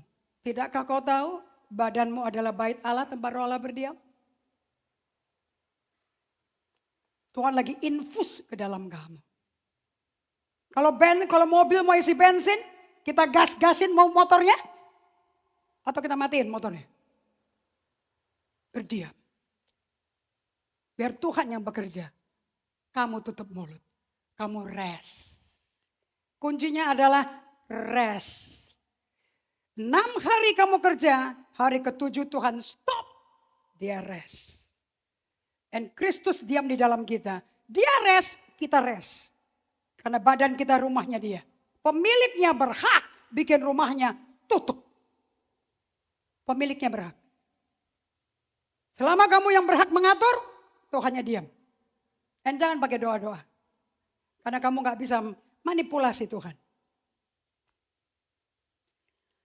Mempelai laki-laki menunda.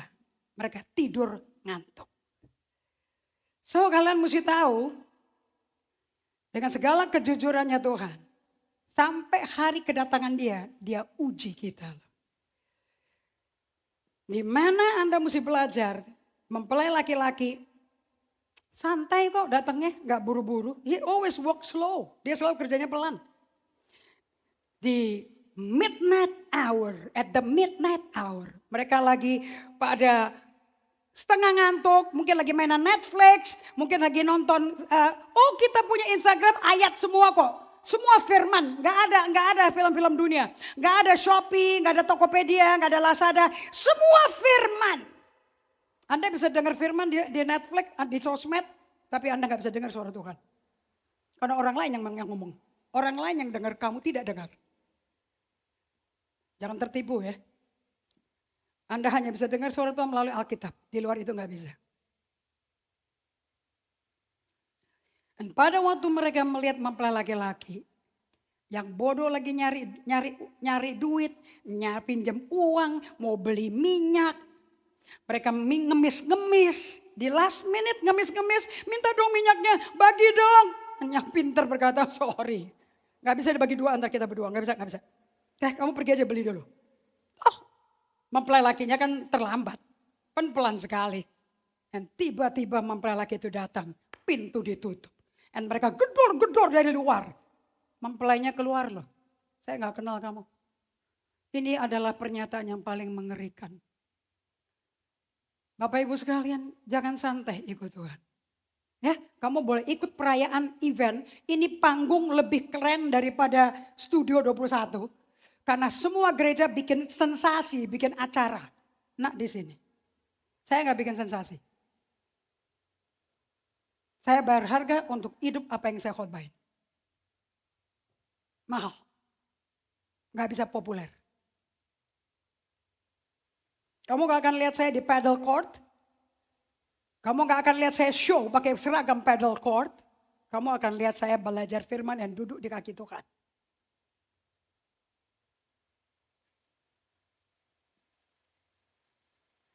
Anda ngerti sih artinya apa yang Yesus bagikan? Banyak orang gak akan ketinggalan loh. Are you one of them? Kamu gak bisa pede loh. Karena ini ditentukan dari apa yang kau lakukan tiap hari. So, sekalipun sepanjang perjanjian lama, perjanjian baru, minyak selalu dipakai untuk mengurapi imam, mengurapi orang-orang yang membuat tabernakel. Itu selalu melambangkan hadirat Allah. But I can tell you, itu minyak adalah minyak. Dan pada waktu kamu kerja, beli minyak, pelitanya selalu nyala. Kamu spend time datang ke Tuhan. Tidak bisa nyari ke Tuhan gelap-gelapan. Saya percaya kita ada di jam dan waktu ini nubuatan. Di mana 10 gadis perawan ini berada. Dan saya mau Anda semua menyadari. Cuman ada 2 macam gadis lah. Hanya ada 2 macam gadis. Nggak ada 10 macam. Dan ini akan terjadi di tengah-tengah perang, di tengah kelaparan, bencana alam. Hanya 2 orang yang akan muncul. Yang bodoh maupun yang bijaksana. Orang yang bodoh kayak apa sih Apostol Indri? Oh gampang. Ini orang ikut Tuhan hanya santai-santai, ketawa-tawa, baca Alkitab ya santai. Kan nanti anaknya juga atur lah waktunya dah. Doa syafaat, puasa, aduh puru puasa mati wah. Gak bisa, gue ada sakit mah, ada sakit asam lambung, gak bisa. Ini orang yang kalau ada problem kabur, tapi setia di gereja. Well, saya mau kasih tahu pada kalian semua. Ini ujian terjadi di zaman COVID. Banyak pendeta di Amerika yang bunuh diri. Perkawinan cerai, gereja ditutup. Karena di tengah ujian itu mereka tidak berjaga-jaga, tidak punya hubungan sama Tuhan. Jadi kalau banyak bencana artinya ujian datang pada kalian. Dan orang yang bertahan, yang punya resiliensi seperti onta itu akan selamat. Jangan coba-coba maksakan jiwamu. Untuk aku akan kuat, aku akan tabah. Gak bisa. Kalian akan habis bahan karena kamu habis Roh Kudus. Roh Kudus itu bisa menguap, urapan bisa menguap, oli bisa nguap. Makanya namanya urapan, minyak urapan. Kenapa dikatakan minyak? Karena bisa menguap. Kamu akan habis kekuatan, kamu habis hadirat Tuhan, tidak punya resiliensi untuk bisa meneruskan mentaati Tuhan. Saya mau kasih tahu, ketaatan itu akan diuji sampai ujungnya. Dan saya percaya kita akan masuk ke dalam banyak hal di mana kita akan diuji kekuatan batin kita. Dengan cara gesekan antara orang Kristen, problem ekonomi, problem pernikahan, semua itu akan datang. Tapi saya mau kasih tahu pada kalian ada caranya di mana Anda bisa berjaga-jaga dan Anda bisa kuat manusia batinnya sekalipun bencana ini terjadi. You want to take this note? Mau catat? Okay. Keluarin kertas dan catat ini. Nomor 1. Anda mesti balik kepada Tuhan setiap hari. Back to God towards the living God. Mohon untuk kasihnya diisi ke hatimu. Kalau doa spesifik ngomong, please Tuhan curahkan kasihmu padaku. Kenapa kok kita bisa minta kepada Tuhan untuk kasihnya dipenuhi pada kita? Karena di 2 Tawarikh 16 ayat 9. Semuanya ada di slide ya, ada di slide itu. You just choose that.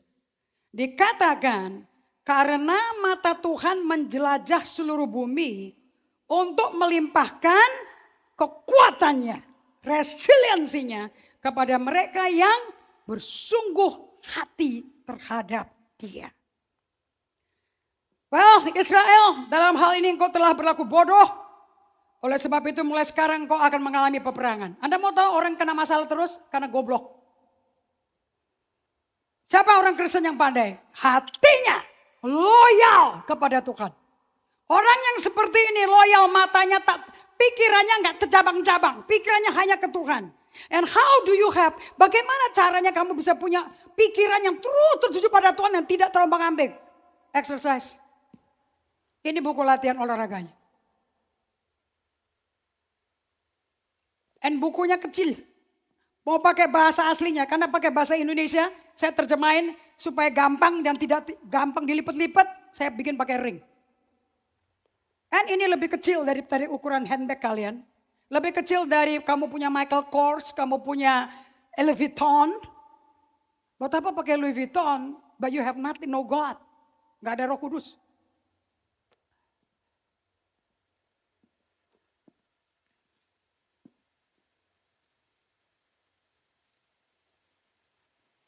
So nomor 1, turn your heart back to God. Kenapa? 2 Tawarikh 16 ayat 9. Dia mau limpahkan, quote unquote, kekuatannya. Ini yang kamu butuh. Saya nggak takut sama binaragawan. Saya nggak takut sama orang yang sehat walafiat. Laporan cek darah bagus semua. I don't care. Kamu lemah, kamu cengeng, kamu nggak ada resiliensi, kamu akan jatuh dalam pencobaan.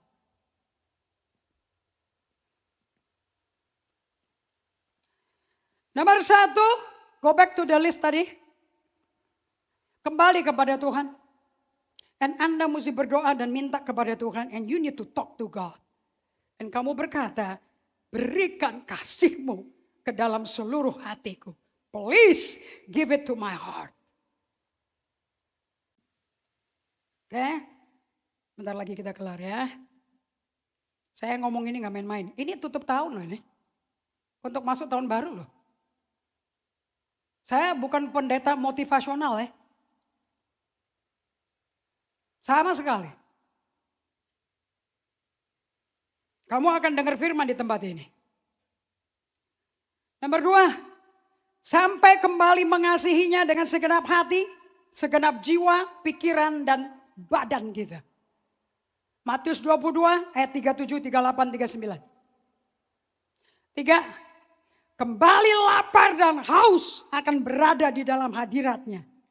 Ingat, Allah kita namanya Immanuel. Allah mencari hati orang yang sepenuhnya diberikan kepada dia. Undivided heart.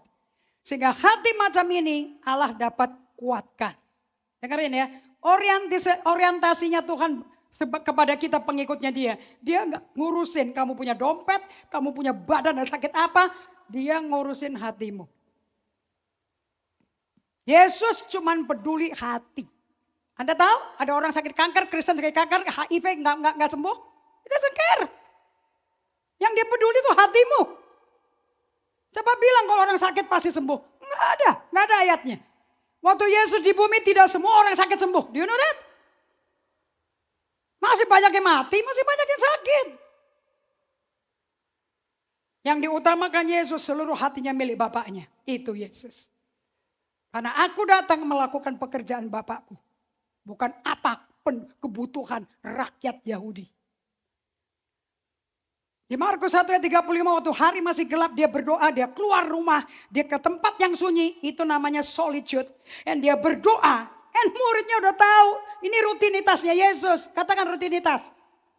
Habitnya Yesus. Tiap bangun pagi masih gelap jam 5 dia udah keluar dari tempat tidur. Keluar rumah dia berdiam di tempat yang sunyi. Gak ada orang, gak akan diganggu sama siapapun. Dia bisa diam di hadirat Tuhan dan Bapaknya bicara dan ngisi dia dengan kuasanya.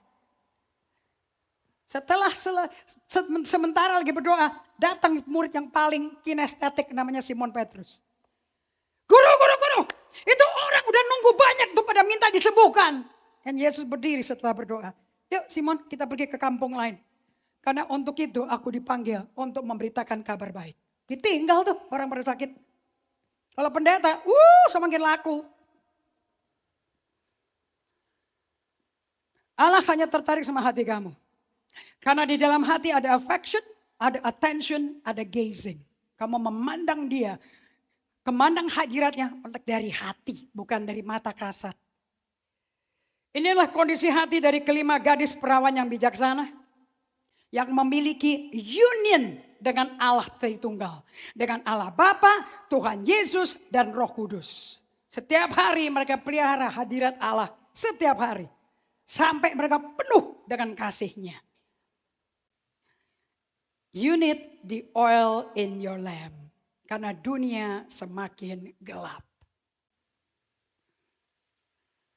Oke? Kenapa kok kita mesti berjaga-jaga terus? Kenapa kok kita mesti duduk di kaki Tuhan, berdiam diri? There's no other way. Kamu mesti balik ke Tuhan. No other way.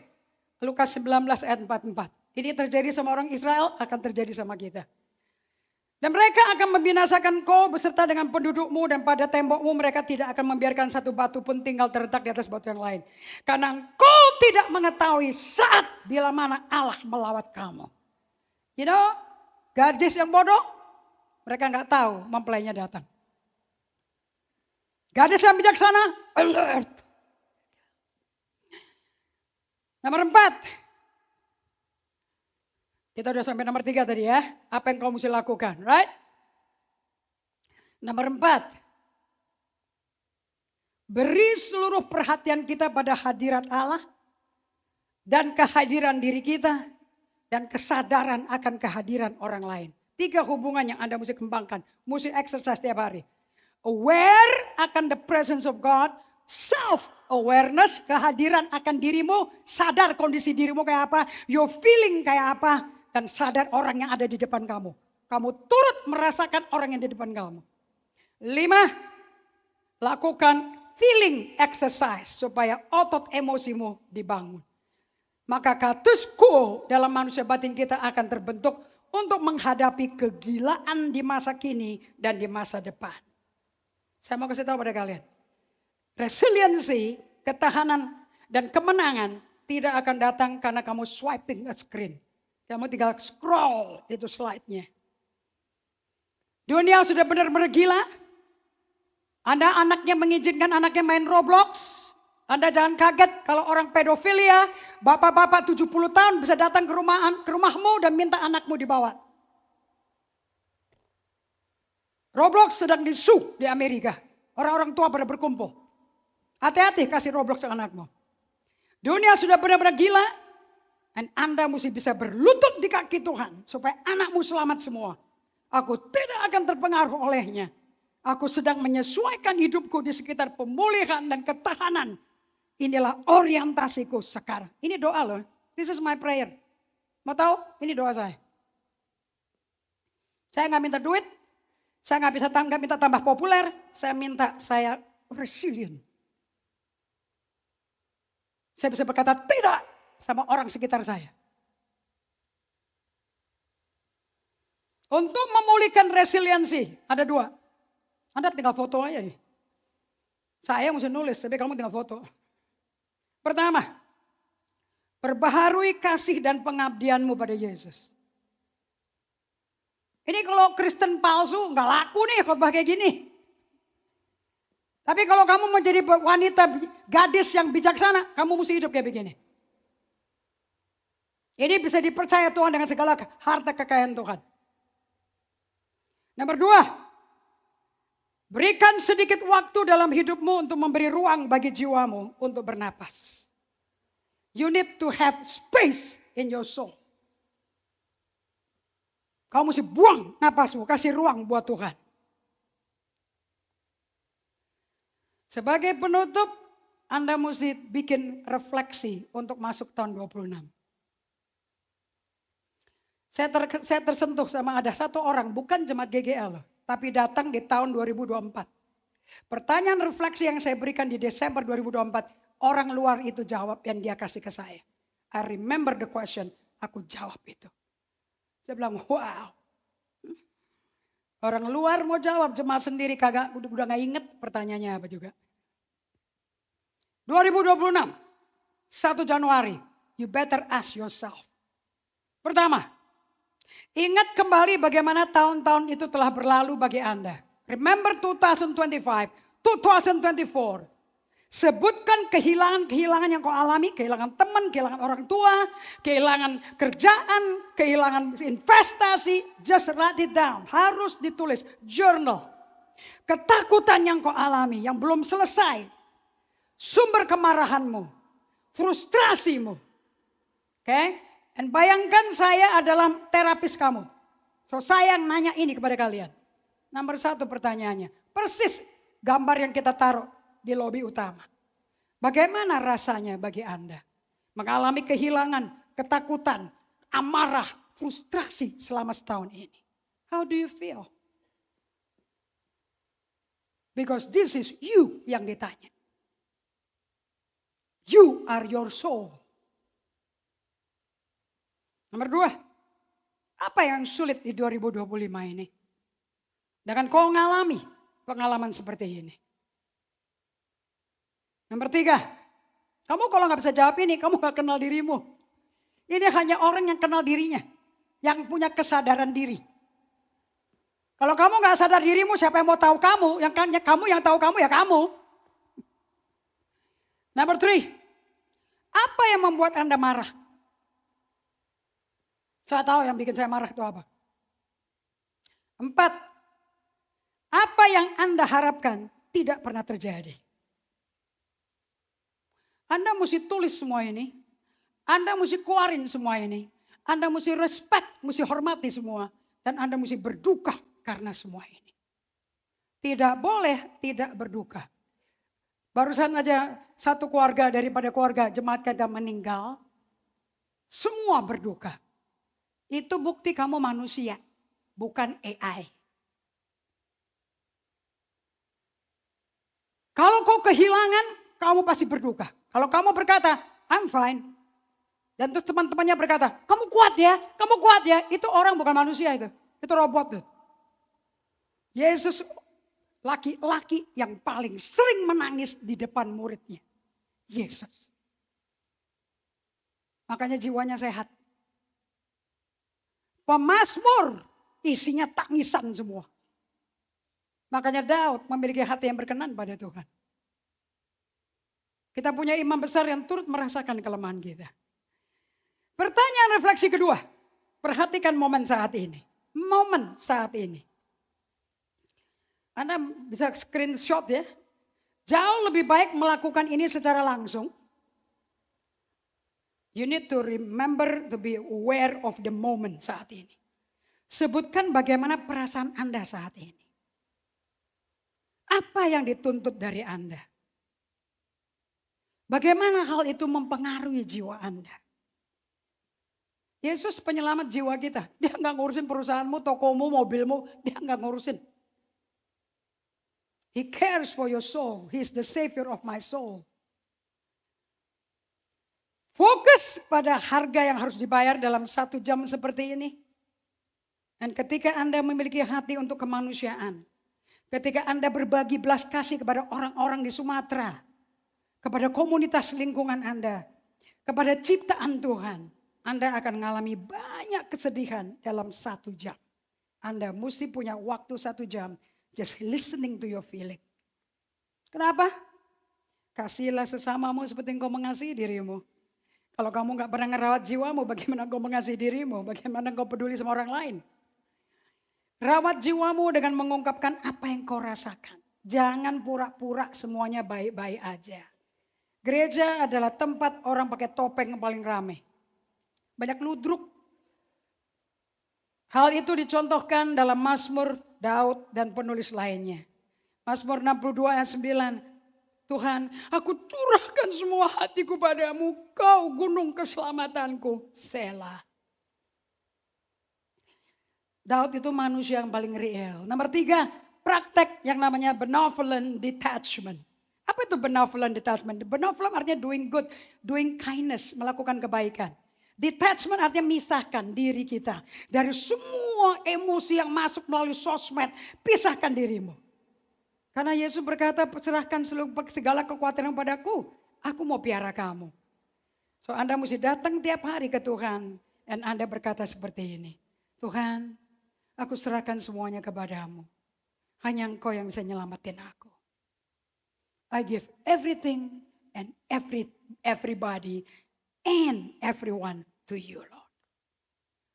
Nomor 4, Anda mesti replenish your reserve. Isi kembali cadangan untuk hadirat Tuhan ada di batinmu. Anda tahu ya, saya lagi bacain hidup saya sekarang nih. 8 tahun, 10 tahun terakhir, this is my life.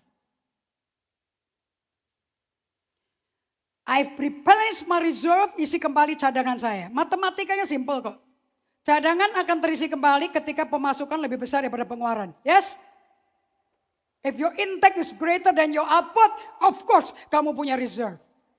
Tangki cadangan Anda tidak akan terisi secara ajaib. Haleluya, kira apa yang itu langsung keisi. Sama seperti tangki bensin mobil Anda tidak akan terisi. Karena Anda swipe screen sosmednya. Tangki tersebut jelas tidak akan terisi kembali saat Anda membakar semua bahan bakar. Hanya untuk mempertahankan apa yang Anda sebut kondisi normal. Itulah kenapa Anda harus buat planning, rencana, recovery, and resiliency. Anda mau tahu? Saya bikin planning my day to day life. Itu namanya trellis. Itu namanya doing the rule of life. Kalau kamu gak bisa ngatur dirimu, jangan ngatur orang. Dirimu berantakan, kok orang lain mau diatur. Betul? Kenapa mau jadi gembala? Orang keluargamu aja gak bisa diatur. So, berapa dari kalian mau berdoa supaya kamu punya resiliensi di tahun 2026? How many of you need resiliency? Berapa dari kamu butuh ketahanan di batin kamu? Berapa dari kamu butuh supaya kamu tidak jatuh dalam godaan? Supaya kamu gak jatuh gampang dalam penipuan dan hidup duniawi. Tapi hidup sebagai murid Kristus. Siapa yang mau punya daya ketahanan itu? Angkat tangannya, saya mau lihat. Saya undang kamu berdiri dan kita berdoa bersama-sama. Nanti doanya kamu screenshot untuk kamu pakai setiap hari. Harus setiap hari.